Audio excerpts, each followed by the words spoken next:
Good morning, good morning, good morning. Welcome to Addicted Kids Concerned Parents, where Dr. Welge and I, or as I'm going to call him, Alex, will talk about different topics that have to do with addiction, the family, and how to navigate it all.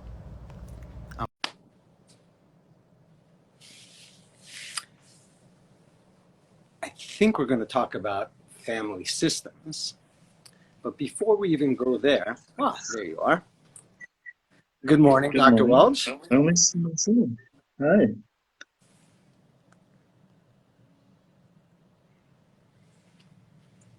And Are you there? we have a facilitator. Okay. I am here. I hear you, and I'm bringing Amy on board. This should all be smooth as can be, and there she is. Hi, doctor. How are you? Hi, Amy. Hi, Alex. Hi. I don't see you guys. It's weird. I'm not sure if I'm doing something wrong. It might be your connection because you're kind of a little bit fuzzy in and out for us, but I do see you, and I do hear you. Okay. Amy's coming in a little bit crisper for fine. me as well. Yes. So, perfect. I think we had a topic we wanted to kind of, circle around. But before we even get there, I realized that on last week's episode of Addicted Kids Concerned Parents, what I didn't touch on was the value of lying. And I know that's like speak more. it's a little bit provocative, I guess, to say it that way. But I was thinking about all the times that my patients lied to me, and I knew it, and I didn't call them out on it. And the value of behaving that way. And I guess I was saying, am I just trying to justify my own behavior about it? Or what is the potential value? And I guess I am tempted to think of it as an escape valve of sorts. I'm thinking about this one person who I knew who was very embarrassed about their relapses. So would create stories that have them first being very successful, like, oh, I figured out I'm clean now, I'm doing great, to then having a fall, as opposed to, I was in treatment and it was a relapse, instead of admitting the reality, it was more, let's create a story where I'm a little bit more of this wonderful person because of their defenses and what's going on and who they are. And I can't imagine challenging them would have helped the scenario. Dr. Welge, what do you think? Because did you hear all that? Yeah, I heard that. Well, it's an interesting thought. I think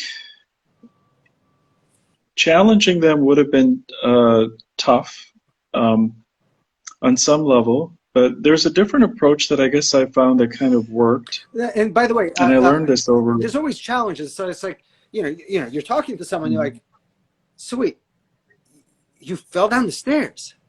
Whoa, that's wild. Wow, you okay? Yeah, okay. So you're okay? You got an X-ray? Oh no, that's amazing.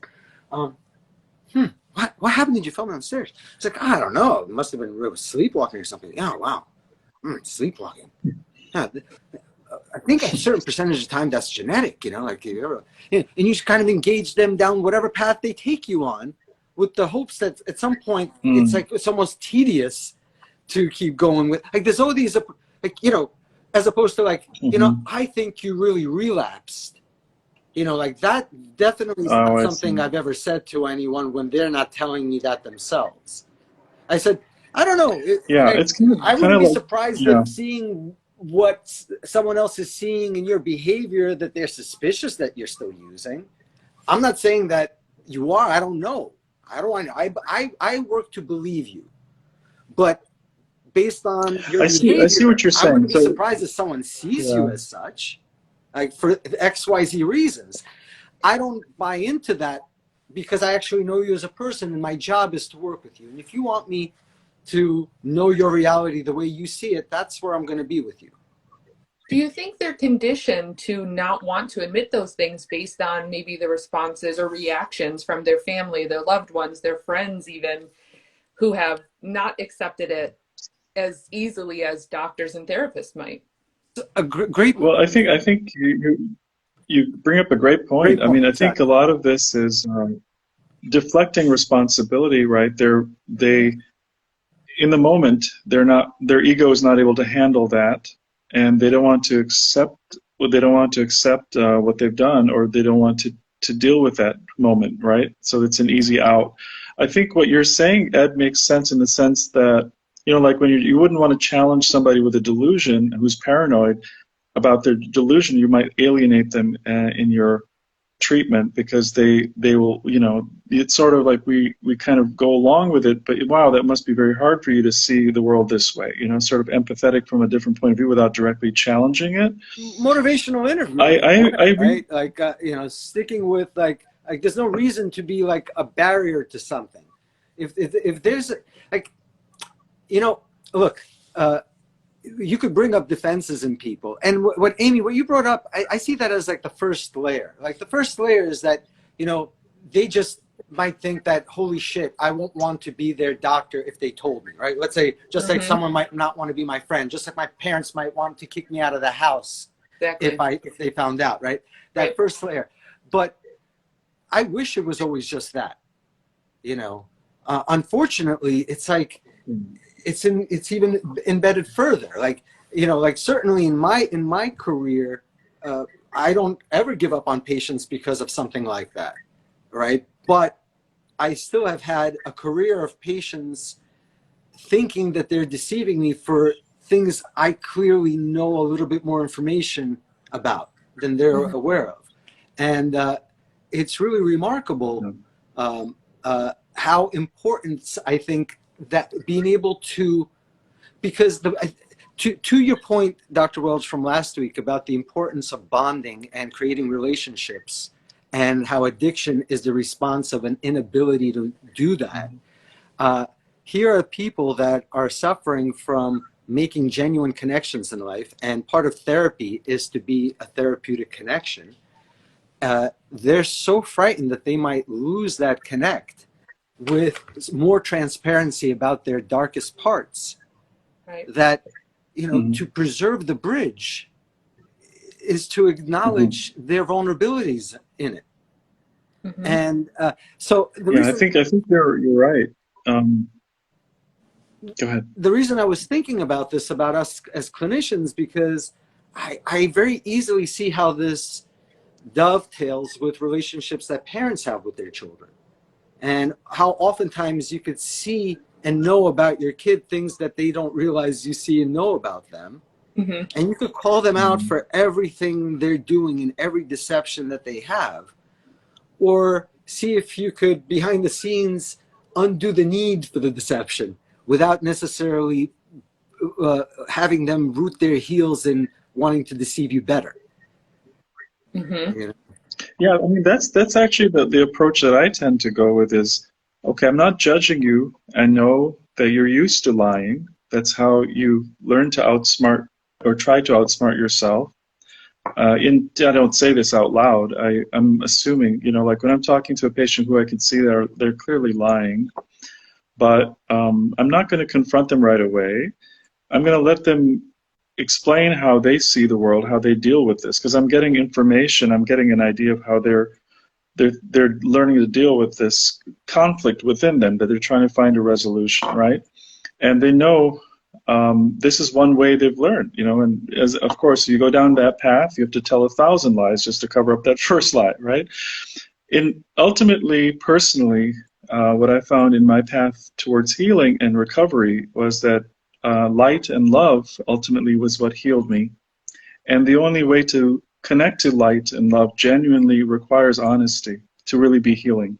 But what I try to do then is try to frame it in the sense that I sort of provide the example of a genuine light, if you will, in their life. without judging them necessarily for what they're doing. And sometimes the juxtaposition of these two things can become clear. Another example that I heard once from someone named Eckhart Tolle, and some people might know him, is a very interesting idea, Maybe just to some, give you an idea of maybe how this somebody could. might know. I've used this. Maybe.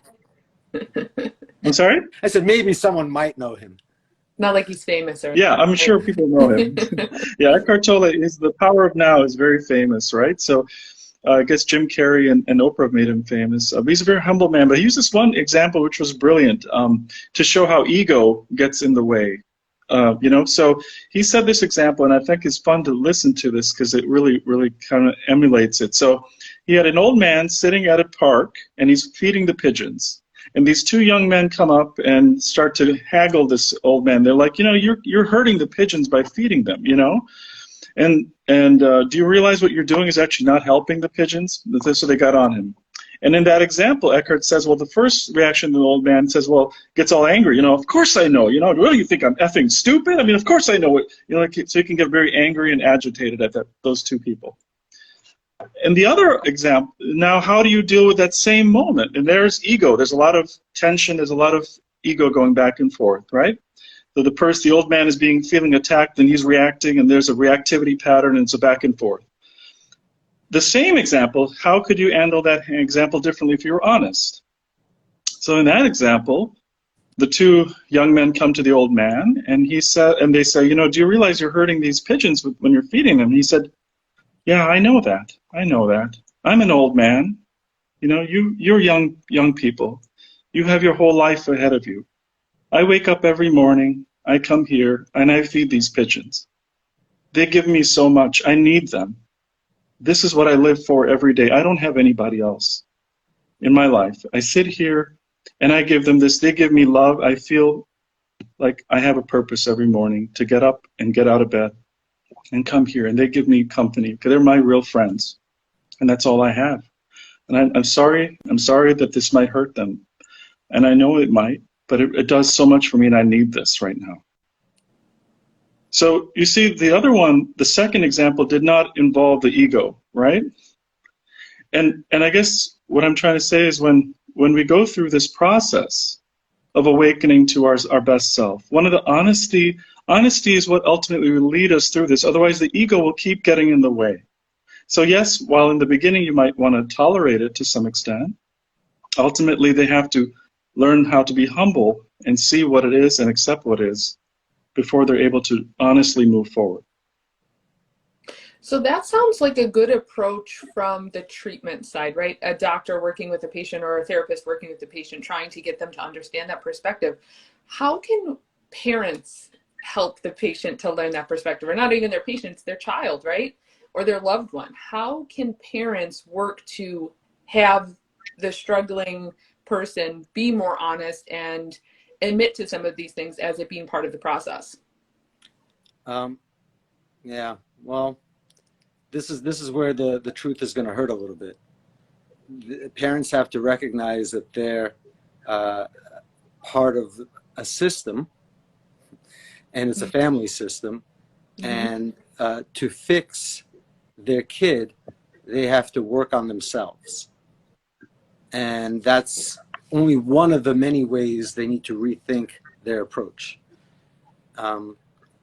And you start out with just basic awareness. So we touched on the concept of adverse childhood events last week and the impact that has on kids and the rate of illness across the board, medical as well as psychological, and certainly rates of addiction and suicide. But we have to recognize that kids that are in possession of high ACEs scores grow up in family systems that are somewhat dysfunctional. So it's not that they just magically have this number over their head and that's their ACEs score and that's their vulnerability and their family has nothing to do with it and their parents have nothing to do with it and their siblings have nothing to do with it. They are all a part of it, and their spouses or whatever. And so when we look at it more of a system, we have to see that, whoa, anyone who has a high ACEs score is coming from a system that has multiple vulnerabilities, and it needs all hands on deck to address those vulnerabilities. And the current model doesn't address that. In part, I think it's somewhat circumstance. And, at the heat of the moment, when you're in crisis and you get an intervention and, you do it the TV way, the teenager is kidnapped and brought to Utah in the wilderness camp and so on and so forth. And those do exist, and some of them are excellent in some of the things that they do and they try to teach. But when they try to engage parents to participate, at that point, parents finally have a break. Ah, we got them somewhere. Whew. And there's this like relief, and it's this sense of life is now normal, and they forget the dysfunctional componentry that's there and their roles in it. And so when they're asked to engage in treatment and to take responsibility for what's happening with their child, their identified patient in this scenario, they're turned off by that. As far as they're concerned, they did their part. They just went back to life as normal. Who's to tell them that they're the dysfunction? But here we are. Yeah, this is very important. Yeah.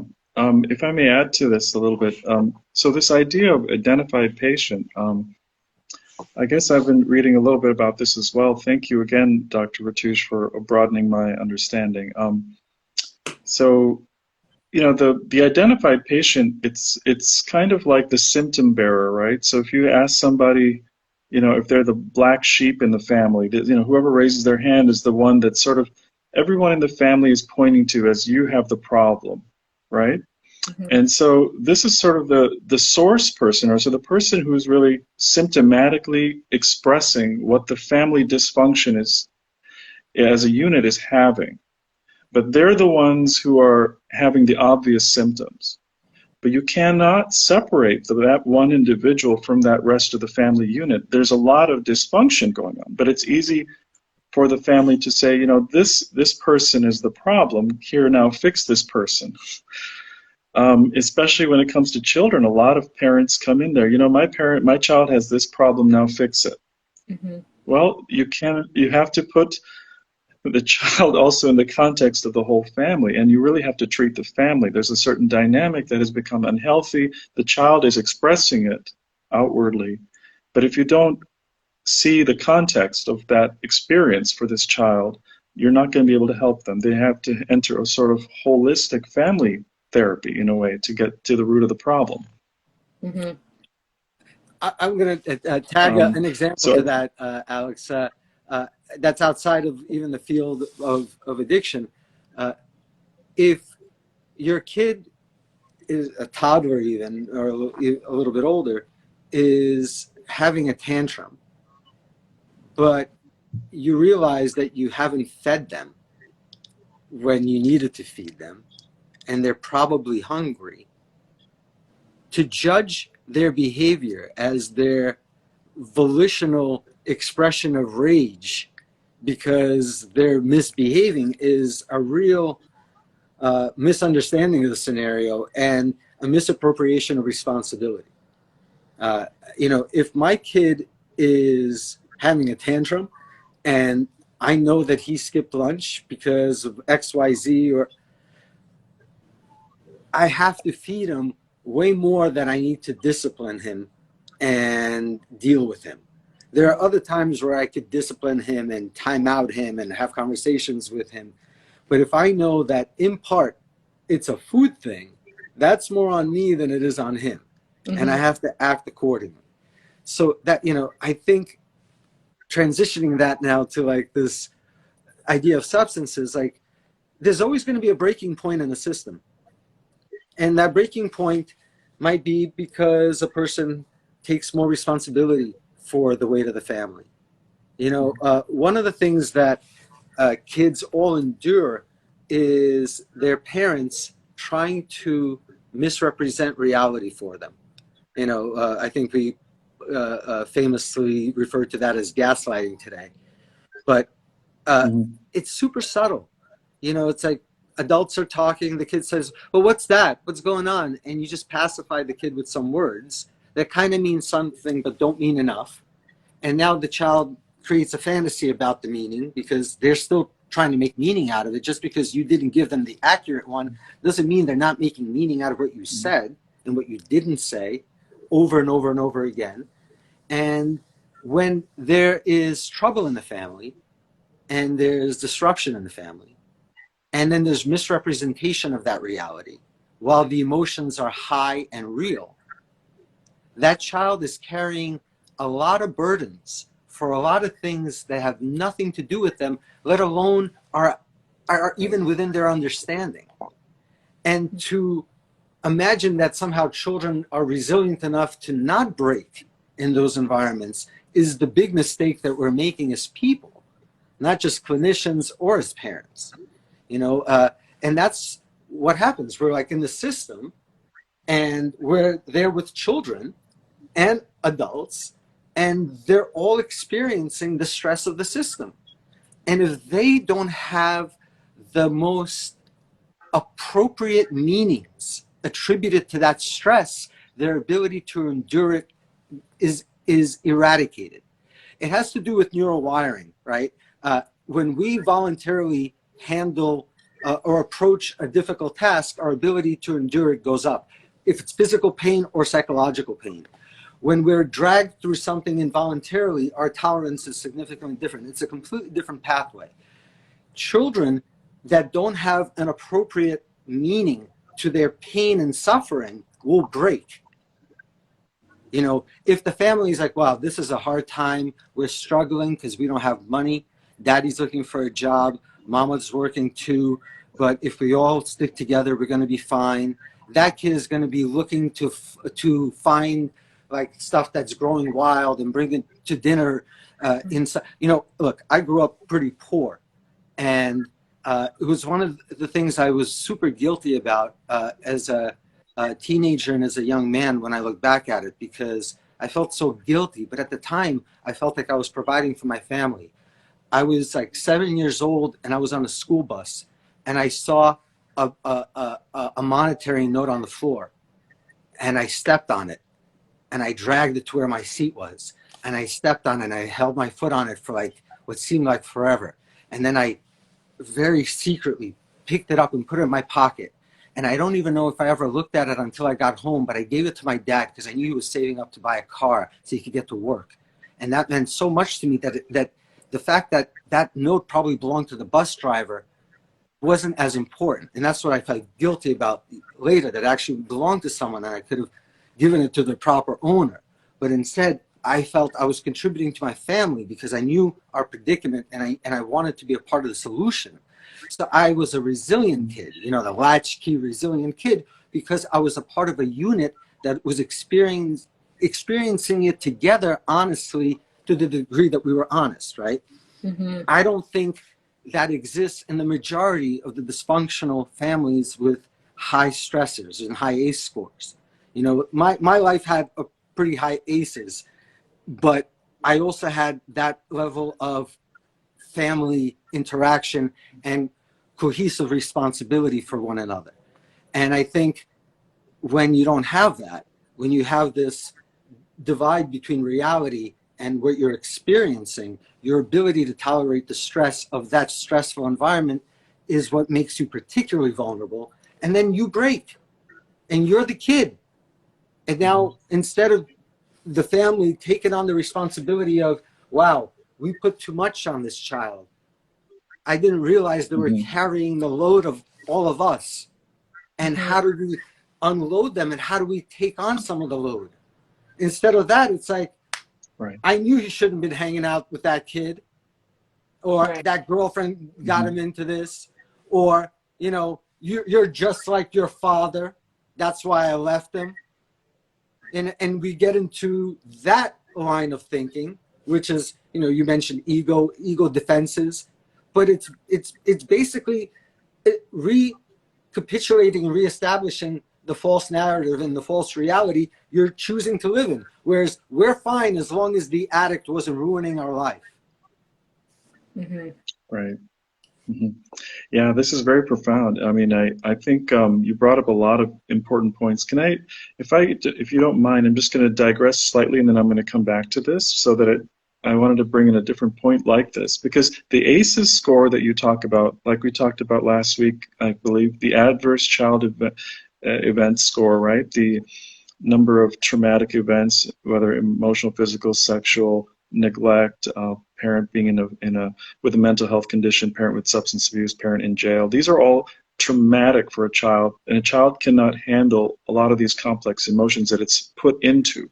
And it's natural for the child to be overwhelmed because it doesn't know how to regulate its emotions. It doesn't know how to handle this, especially if a parent is scary. Suddenly the world becomes a scary place where parents are screaming at each other, and I don't know what to do to protect myself. I'm a vulnerable child. I'm also physically smaller, and there's a primal, a bigger primate who's aggressive and scary, and I have this primal fear that gets imprinted on me over time.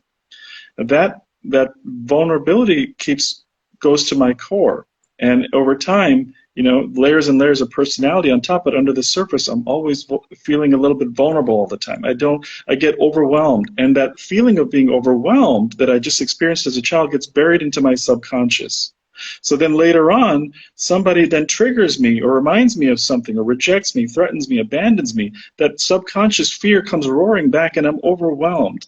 And now I don't know how to calm myself down because I never learned how to calm myself down as a child. Right? So the injury that led to this response inside of me that goes from 0 to 100 comes roaring back. And now what do I do in that moment? I might use a drug to calm myself down, because that's one quick way that I've learned how to calm myself down and regulate my emotions.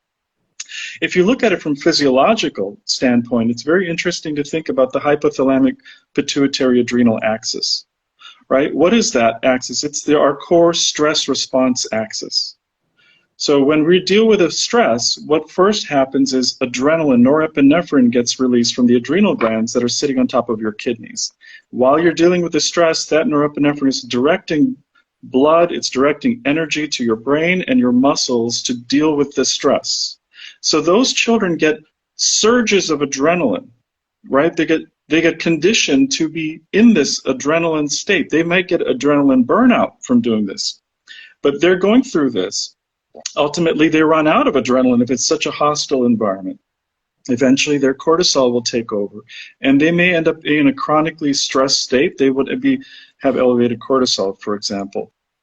What I'm just trying to say here is we cannot think of stress just simply psychological. We also have to have a biological understanding. So Hans Selye, who coined the term the biological stress syndrome, in the word that we use, stress, came out of his work ultimately.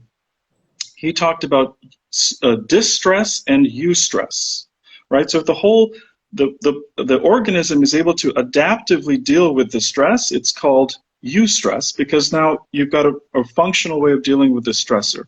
If it's overwhelming and you deal with it in a way that's not functional, maybe you use a drug to deal with this, that's what we call distress, just to give you clarity. But if the whole system, the whole family is now distressed and dysfunctional, and they're metabolizing that stressor in an unhealthy way, they may want to, get rid of that stress that they're dealing with and dump it on one of the other family members. And that child who has nothing to do with this, how this trickle-down thing, right? You have someone screaming at you at work, you come home and then you take it out on your child. That child has no idea why it just got dumped on, but now it's got to deal with this, and it's overwhelming. The child cannot process it in a healthy, adaptive way. So it's going to accumulate a sense that it's ineffective at dealing with life, it's dealing with stress, it starts to feel dumped on and overwhelmed, and that emotion gets dysregulated, it gets much more adrenaline day to day, and then ultimately it might seek out some drug as relief. So I just wanted to kind of introduce these concepts into our discussion, just so we don't lose the impact of the biology of this, and what we have to then help the families to see that this is kind of happening on multiple levels: the biological level, the psychological level, the ego dynamics that are at play. And then, it's hard to make a family aware of all this, but it can be done. I mean, if I can talk for a few seconds just like this with you, I think if we can start imploring this or bringing this into our discussion with families, then it becomes something objective that the family can then look at, instead of becoming ego-driven and say, you know what, we're putting a lot of adrenal stress on this child. The child cannot handle this. let's take that stress out. Let's find more adaptive ways so we can put limits, healthy boundaries on each other. We don't bring work from home and dump it on our child, right? And then we can work on this objectively as a team instead of having this about me and you and all our egos getting into a fight. Yeah, I think that explanation sort of brings on like the cause, not really blame, if we can, differentiate between those two things. So I think maybe sometimes parents might have a hard time acknowledging their responsibility in the situation because they feel like they're to blame, versus maybe just having an understanding of what might have caused this and then what's a solution for it, right? How can we get more support? How can we get more understanding, or whatever intervention is needed for the child at that time? And it's sometimes it's. Do you want to take a stab at it? Sometimes it's subtle, like what things are perceived by children as stressful. Like those that know me might find me intense.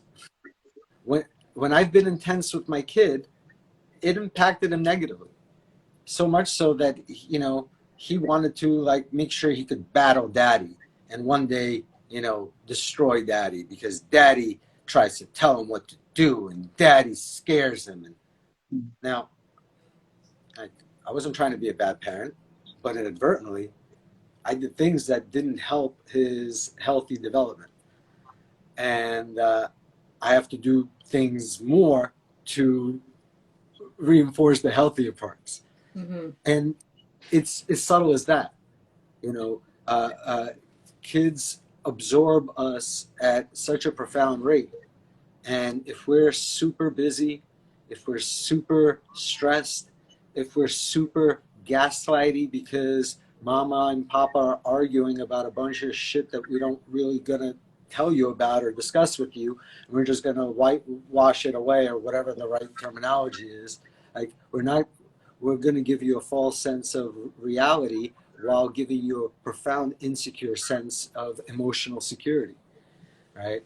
Mm-hmm. And those are the things that, like, so before we're a team, we have to actually do something for oneself. Like, I think one of the more powerful things that young addicts benefit from is seeing a family member who they looked up to and see as in part dysfunctional and also attractive in some way, improve their life. If a parent does something like if a parent quits smoking cigarettes, don't be surprised if your kid had an easier time of giving up meth. The two are correlated, because, how do you tell someone not to do X, Y, Z when you're kind of hurting yourself and QRS? Mm-hmm. And you can say, yeah, but it's not the same because mine is acceptable. Your way is not yet. Mm-hmm. It's all like peculiar arguments that don't make any sense. Even crystal meth is now a prescription medication for ADHD, like the same chemical, right? Right. So it's like to blame substances for all the ills of humanity is not the approach. And when parents take responsibility for things that they could improve in their own lives, they end up teaching by example a lot bigger and more profound lessons that are used in the recovery phase of their addicted child than they could ever realize. And the more they say, no, let's not worry about me. Look, you got the big problem, and I'm here to help. I took off work to get here. So let's work on you, and let's work on you now, because I got to get back to work by the end of the weekend. Mm-hmm. Like, I did this. Right. You think this was cheap? This wasn't cheap. You know how many favors I had to get to watch the babies? By the way, this is the intensity that scares the shit out of my kid, probably. So, yeah, it's very scary. Yeah.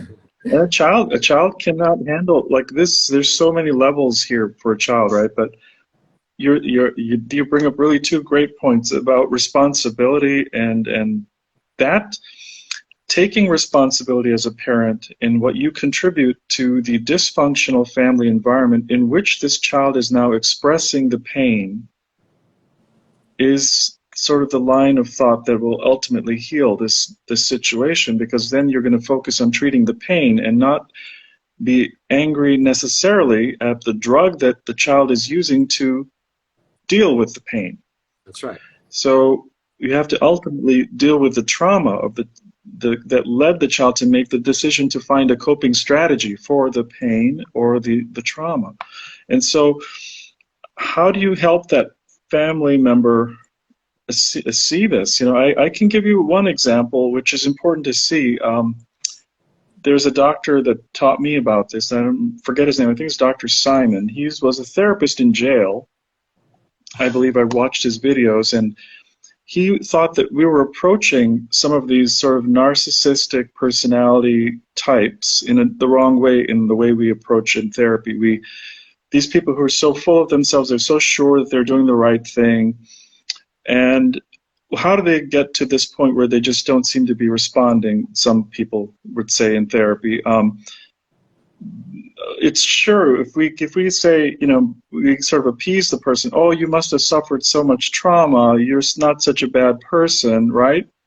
That can have it has its own risks going down that road. So you have to be kind of careful to see where this becomes a problem. For example, initially, you know, if somebody acts in an angry way, they might be dealing with a fear. That may be true. They may be the original point of this thing. So my point is we have to get all the way down to the original. But if you then see the impact of your anger on other family members, then you may end up using that anger and that aggression as a tactic to manipulate people and circumstances in your life in order to get your needs met. Whether it's right? anger And or guilt or money or other things. Right. Everyone uses tactics on an unconscious level to have their needs met, especially unconscious needs that might be somewhat dark and that they have trouble connecting to. Like, you know, if you think of the extreme case of Munchausen by proxy, right? It's a very dark need that a parent has to cause illness to their own child so that they would Right. reap the benefits of being rewarded the heroic parent that handles the terrible ordeal of this mysterious illness that their child can't get any medical help from, and they're always the hero in every scenario. You know, think about the need that type of person has emotionally to do such a horrendous act, you know, criminal act, right? But yet it's a very injured person that behaves this way. You know, this is not the action of a healthy person. It's a mix of biology with some trauma and some maladaptive ego defenses, and the right type of spices, and you have this. And the thing is, it's a spectrum. Yeah.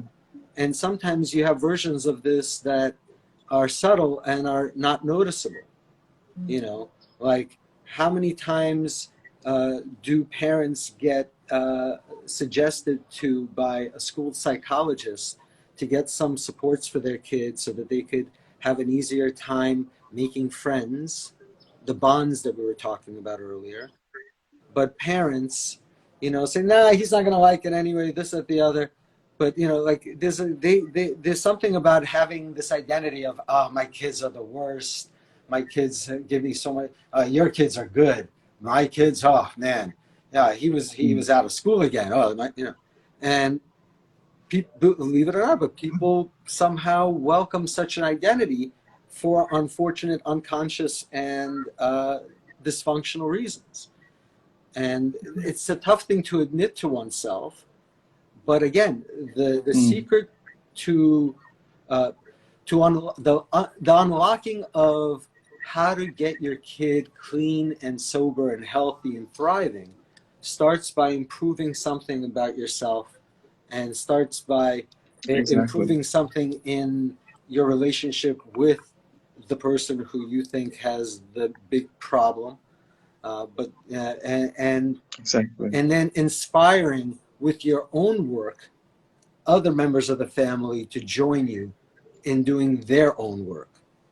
You know, again, So it has to be something Exactly. that's inspired This is, by personal effort and personal struggle. And it's yeah. not something that is directed. You can't tell someone to do it. That's why we as clinicians have failed to get families to do it, because we've been telling them they should do it. But I think it needs to be a little bit indirect. You know, would getting their own therapy be a good first step then? So if a parent has a child who's struggling with addiction, the Yes, parent engages in therapy, what kind of benefit and impact can that have? it could be wonderful, that's huge. I mean, that's a great.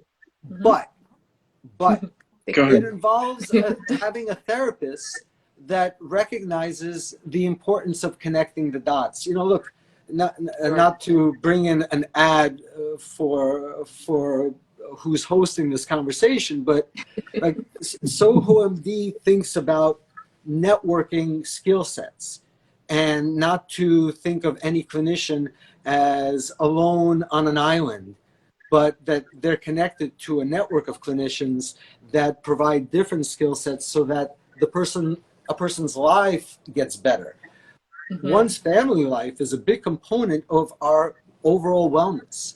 So to not address that is something that I'd like to think that, you know, certainly at SohoMD we would, but it's not clear that across the board, when you function as a therapist, you know, you're usually alone on an island if you're independent, and you're not networked that way.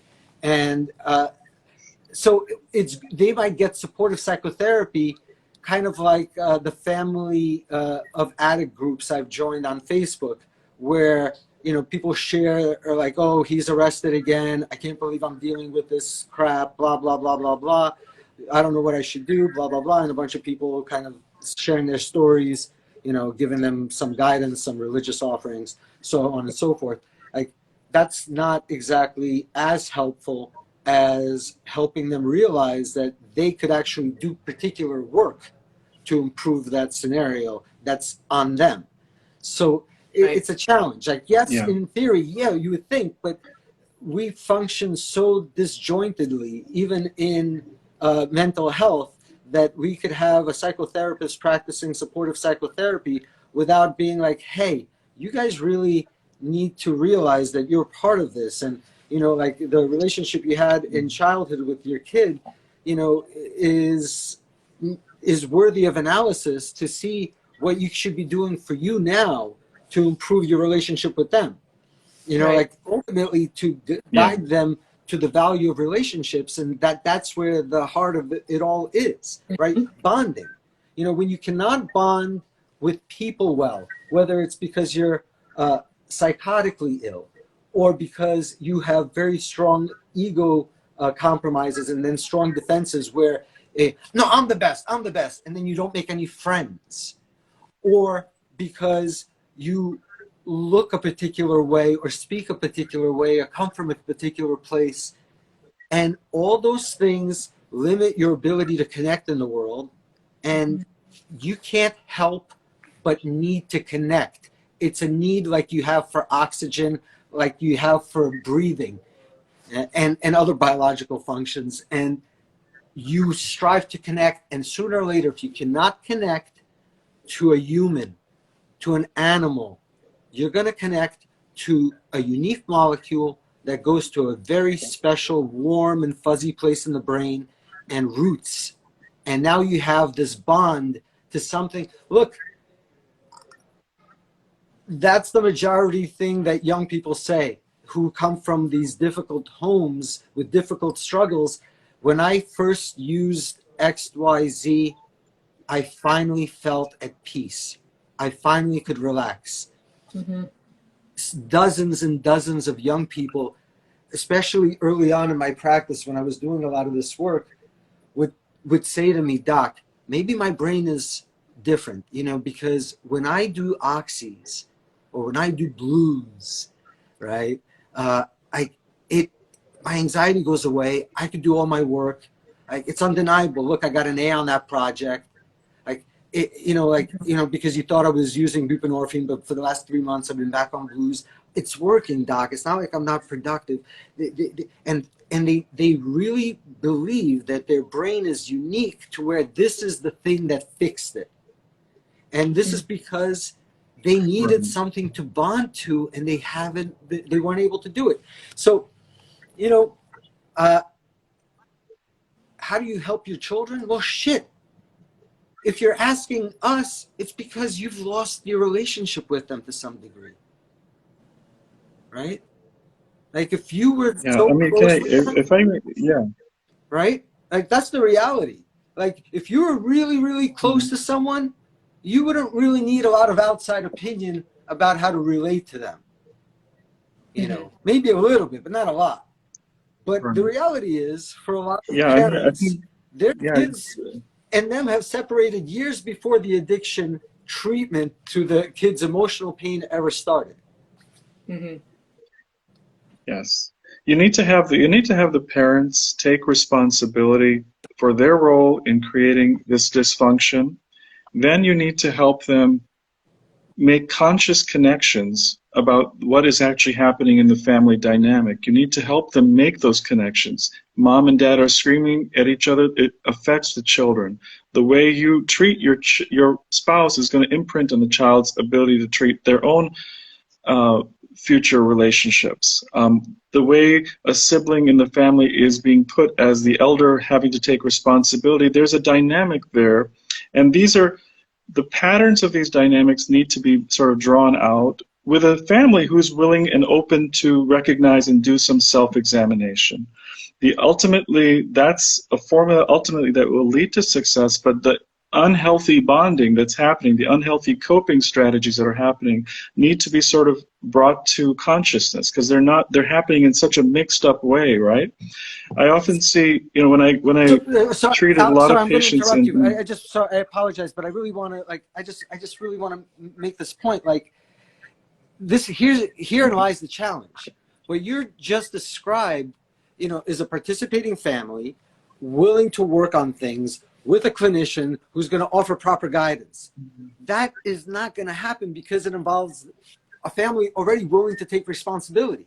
What I'm kind of challenging us to come up with is a way of talking about this that's akin to a very popular Instagram video I just saw of a person sitting with both their arms out, and then a divider was put there, and a fake arm was put in there to look as if it's their right arm next to their left, and then different things was done to the rubber hand, and you watch the person's real hand respond to what was being done to the rubber hand while they're looking only at the rubber hand. And then ultimately the person from the back struck the rubber hand with a hammer, and the person jumped, even though they knew that that's not their hand. The whole time it was like, and it shows that we receive messages in a very unique way as people. We are super defensive when you confront me face on. You're not parenting well. You need to take responsibility for your kid's overdose on heroin, right? The fuck I do. He did it. I told him not to. Right? Like, you're going to create a defensive response. But if it's adjacent, if it's third hand, right? How do we convey that kind of information? That's like with that rubber arm, because that's when I think parents are going to hear us. They cannot hear us when we're telling them they need to take responsibility. We lose them right away. Boom, they're gone. All of us are gone when we're approached that way. This is why cinema is so popular and so valuable. When we watch a movie, we could relate to the protagonist, and we could see the flaws in the protagonist and recognize them in us. But if we're confronted about our own flaws, we're less likely to examine them. And we really benefit from that third-party perspective. So how do we create that third-party dynamic in the conversation? I think that parents and families don't feel that they have other options on how to help. I think the message has been, you have to get your child to a rehab. You have to send them away somewhere. You have to treat this addiction, right? Like that's the problem, and that's what they're trying to solve for, versus this messaging that you both are talking about, where it's support and community and understanding and, you know, changes in the dynamics of the family. I feel like that's parents and family almost feel hopeless, like they can't do anything else. They've tried to stop giving money, they've tried to kick them out, they've tried all of these approaches that they felt would have stopped the addictive behavior, but haven't tried those other positive avenues of, you know, loving, encouraging, and supportive things. This is, I mean, exactly. So, you know, we've helped people get to the right people, but then those people who they got them to have to know how to put this in a way that's going to help this family to accept this and change, right? Like Ed is saying, if you confront the person with their delusion, they're going to get angry because, you know, it's not going to work. So the way that I've learned how to do this, maybe intuitively, is to give stories.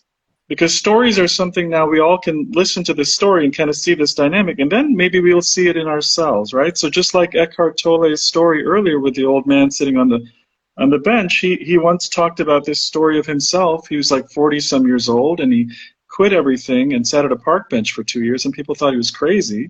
And he said, you know, he was sitting there, and people said, you know, they started judging him, what's wrong with you? And he said, I got to take some time out. I'm just paraphrasing, but I just got to take some time out to figure out what I'm doing wrong, because I don't want to live through life like this for another 40 years. I thought after I checked off all these lists, I was going to find happiness, but I'm miserable. There's got to be more to life than this. But he's sitting there, and he's saying, I hate myself, I hate myself, I hate myself. And I'm just giving you an example of a story that potentially could help a family understand how these dynamics work. So he's sitting there, I hate myself, I hate. Then he says, wait a second. When I say I hate myself, who's I and who is myself? Myself is a story of me that goes round and round in my head, and the story that each family member will tell you. I woke up here, Dad did this to me, and then that's happened, and the other person did this, and this one, and then they came back and did this. Okay, that's part of who you are, but you're also the consciousness that is right here in this moment aware of this story. Right? So there are two parts of you, and if there was a little girl crying right now, you'd be able to soothe her and calm her no matter what the story is. So we have to kind of think of, there's, you know, when we think of ourselves, so here's a story that I'm just kind of giving you, for example, and suddenly the family's now thinking about this situation a little bit differently. It's not necessarily confronting them, but say, what if the heaviness, okay, the person's using drugs to feel better, as you said, in this moment, they finally got relief. Well, this guy, Eckhart Tolle, was sitting on this bench, and he's like, well, this feels pretty good. I don't have to deal with the story here, but I can't live like this. How do I stay present? How do I deal with life in this place? And a lot of people use drugs to basically escape the story, right? They get pulled into other content, whether it's chemical content in their brain that pulls them into a different space.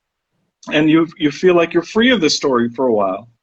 Let's help you deal with the story, because ultimately it's the story that caused you to seek the drug, to find that temporary relief, right? That helped you focus it now on a different content.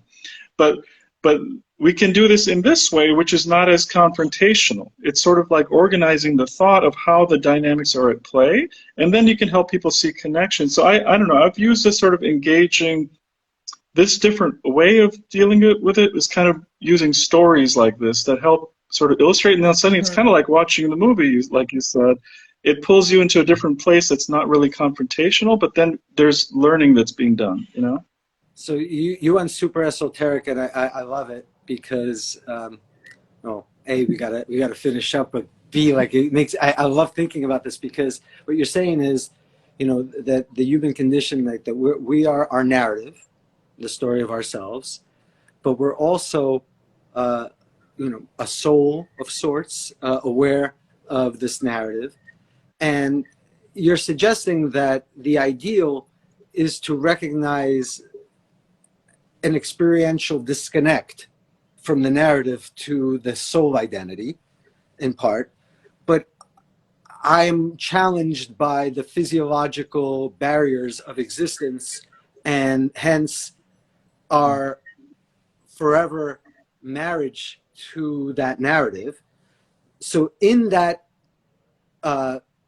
impasse is rewriting the narrative, using the soul guiding light, whatever one refers to the thing that could separate from the narrative identity, right? Whether it's Freudian words or not, how to use it to rewrite a narrative that is most suitable with freeing oneself from the narrative. You know, like, you have to use the narrative for something because we can't escape the narrative, right? That's why there's a narrative to recovery. That's why journaling is clinically effective. That's why journaling about your trauma is effective. And that's why journaling about your future and what you want to achieve is effective, because narratives guide our lives. So, I love, that's why I love what you said. Anyway, Amy, I'm going to give you the last words to like surmise this. I'm just going to say thank you for everyone that joined. This is a third week of Addicted Kids Concerned Parents. I'm Exactly. Ed, and that's all I'm going to say. Dr. Welge, Alex, you give your sign, and then Amy will take us out of here. Sure. Yes, please. Amy, go ahead. Oh, yeah. I just want to thank you doctors both. I mean, your perspective is great. I feel like this is a really useful conversation, and it's helping people to really gain some knowledge about this topic that isn't talked about in this way. And I think that's my takeaway from this conversation is, so many people might have the conventional approach of how we need to treat addiction or, what families go through this experience. But you're really shedding light on a different approach that can help in your perspective on the situation that I think is going to be beneficial to families. So thank you both for having this conversation and including me in this conversation. I hope to be on more of these live sessions. And thank you again. Alex, we're going to hold her to that, right? Thank you very much. Because she's awesome. Anyway, Addicted Kids, Yes, Concerned Parents. awesome. Thank you very much. Thank you. Bye, That's everyone. great. Take care. Thank you. Bye, Amy. Thank you, Amy. Bye. Bye, Ed. Bye, everyone.